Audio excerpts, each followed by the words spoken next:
Jed, you warned me how divergent this was from the game, but it's much more than that. Things changed from the gameplay in ways that rendered what we see in this HBO show to be orders of magnitude less effective, not just from an action standpoint, but from a bonding to the character standpoint.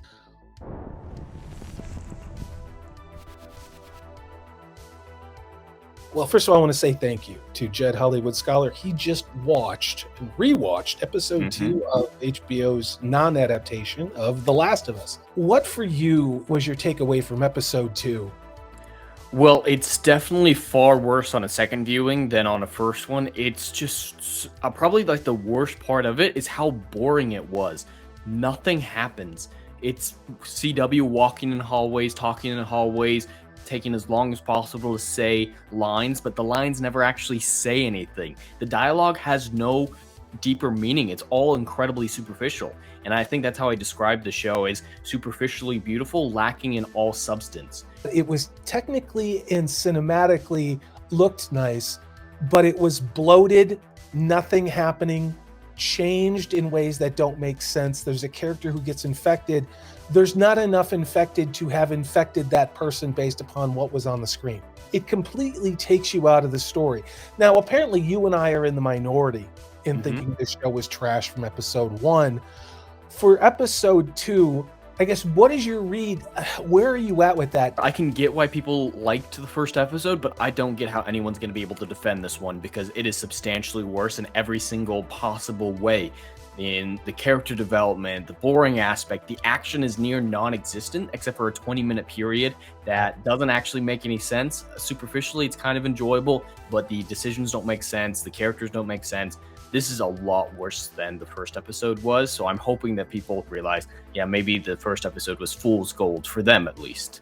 Well, I mean, and it's not about even being right. It's just about, I said this in some of my early reviews. Now, some of us were upset about what Amazon did to Tolkien. Some of us were upset with what Amazon did to Wheel of Time. Some people were upset with what Netflix did to Cowboy Bebop and other endless IPs.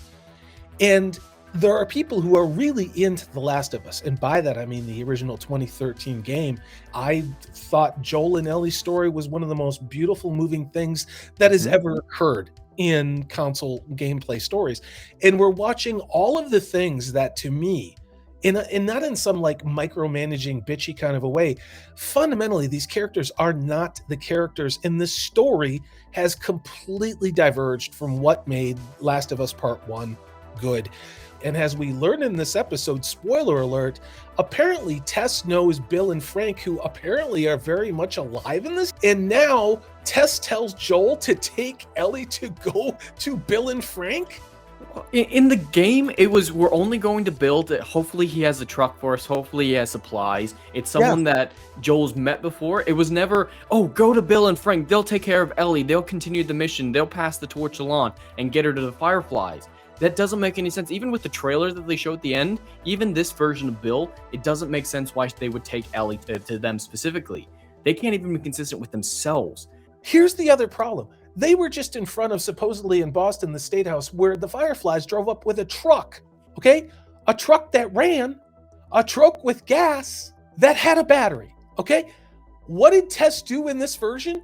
I'm assuming those were barrels of diesel fuel that she dumped over that would have gone on the truck, that would have essentially got them to Tommy's. Do you know what I mean? And instead, she throws down what looks to be World War II era hand grenades, or target or training dummy hand grenades, didn't pull the pins on them. Like somehow that's going to be a big deal. And then, like you pointed out, sits there with the old, oh, the Zippo won't light routine. And if this whole motivation for Joel is to go get a battery for a truck, he has not just a truck, but a truck with a battery that runs with gas and walks away from it. I don't understand this. Am I misunderstanding this, Jed? No, not at all. They should have immediately gone to the truck and tried to drive away. That was their safest option with the horde coming after them, because there's no way she was able to kill them all, so they're still in danger. But the bigger issue is this episode established that there's no possible way to get through Boston except for through the museum or through the hotel. climbing up them to cross the towers for some reason. How did the truck get into there if you can't walk? Now, I understand they bombed the city, but as you rightfully said, they're driving a diesel-sized, essentially this is what really rich glampers or people doing the van life thing are driving around in. Like, even if you strip out the fact that this is fundamentally not the Last of Us Part 1, it in no way is it even a good adaptation. Remove all that. The story doesn't make much sense. Now, maybe this is a good story if you spend half your time looking at your phone and only looking up when I'm serious, only looking up and then watching what's on the screen, like maybe 10, 20 seconds out of a minute. Otherwise, you're doom scrolling or ordering things online. Maybe this is a great show if that's what you're doing. But if you're actually watching this show to be entertained and to follow the action, it's just as bad as episode 1 was to me. And last week, I think I gave it a 2 or a 2.5 out of 10. Jed, what is your rating on this episode after 2 episodes? It's difficult because it's definitely worse on the second viewing. So I think it legitimately went down now that I know what's going on. So I think I'd give this episode a 2. And I'm being very, very generous just because I like some of the action with the clicker stuff. Yeah, I think I'm being too generous with that too. It's really horrifically bad. There's no logical defense of this. You're just like, oh yeah, I like it. My Fifi. Subjectively, fine, whatever. But objectively, there's very little non-technical value to it. Yeah, I'm going to give this another 2. And it's a 2, not because I'm being a dick about it, but because technically there were some sound moments. But again, fight choreography was terrible. The weapons handling was terrible on multiple scenes. There were melee weapons that would magically appear, and you pointed that out. Suddenly there's an axe. You have Tess get bit when there's only 2 infected in a building and both of them are on screen most of the time. And it's like, when did that bite even occur? I mean, it's stuff like that where if you're going to pretend to be a horror movie and you're like this high concept thing, it has to make sense. The agenda that was in episode 1 carried forward. I think it was heel versus babyface, and you pointed this out, Jed, that said Joel is Tess's dog. It's even worse this episode. I don't want to watch this show anymore.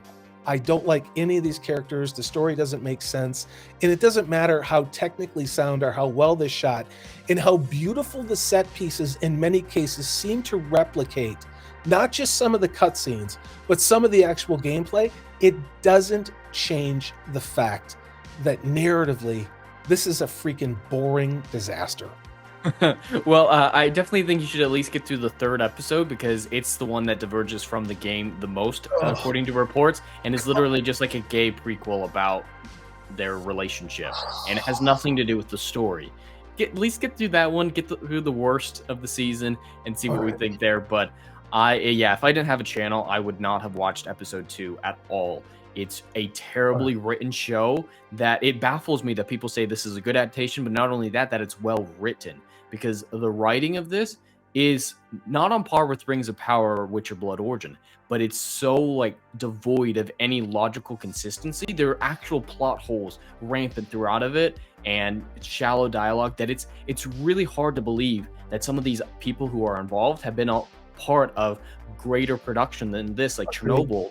And the original Last of Us. It's hard to believe that some of the same people involved in both of those great projects are able to cobble together this nonsensical mess. And it's a shame because what this non-adaptation did is literally avoid everything that made The Last of Us as a game and as a story good. It's baffling. The intersectional feminism, the virtue signaling, the absolutely hackneyed plot. Like the first 10, 20 minutes of this are nothing but bloat because we need to have BIPOC women in STEM. Look, we have a woman of diversity who's in science, technology, and math. We learn nothing from it. Absolutely nothing. No, except that she wants to murder everyone in her town. Yeah, including herself. Jed, I will watch episode 3 with you. I don't want to. Jed, thank you for watching this with me. Thanks for making me laugh and keeping me sane with this. Where can people find you, Jed? Well, you can find me on YouTube at Hollywood Scholar. I put out daily videos, and I'm going to be basically a Last of Us channel for the next few weeks just because of how much garbage is coming out of it, the news, the interviews, the actual show itself, and I'll have a review up of this as well. Check that out if you want a detailed look at my opinions on this show, but yeah, it's really baffling to me how bad the show is and how much people are supporting it despite the utter travesty that it's beginning to develop into.